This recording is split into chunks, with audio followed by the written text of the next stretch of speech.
everybody, I hope you're having a good day today. We're going to learn how to do a makeshift disc golf at home. So the supplies you'll need is a Frisbee, maybe a friend or a sibling if you got one. And then instead of disc golf baskets, because you probably don't have those, we're going to use trees. So right down there, that big tree by the shop, we've established as our hole. And we're going to take turns throwing the Frisbees to see who can hit the tree first and how many strokes. So I'll go first from right here.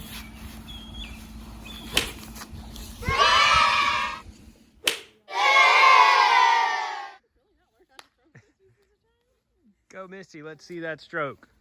It's been a while. Now we're going to walk up to our disc. That's going to be our first stroke. In the sport of disc golf, the disc that is the furthest away from the hole will go first.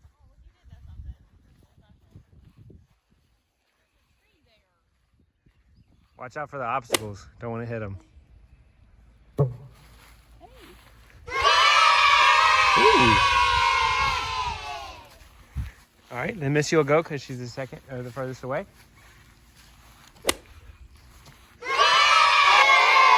Oh, so close. All right.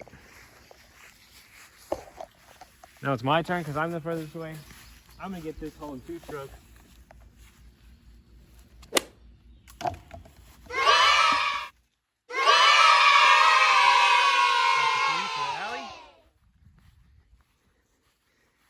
Let's see if Misty can get this putt.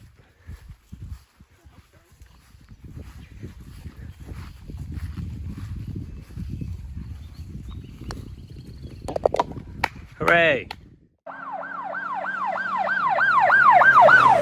Maybe try getting a piece of cardboard, cutting it in a circle, seeing how well that goes. It might be a little harder, so you might want to make your holes a little bit shorter. You can try some paper plates, decorate it, kind of make an arts and crafts project out of it. Get creative with your holes. You can do the same tree but from different angles if you have a really small yard. Just try your best and try not to hit your siblings or your family or friends that you play with. Have a great summer.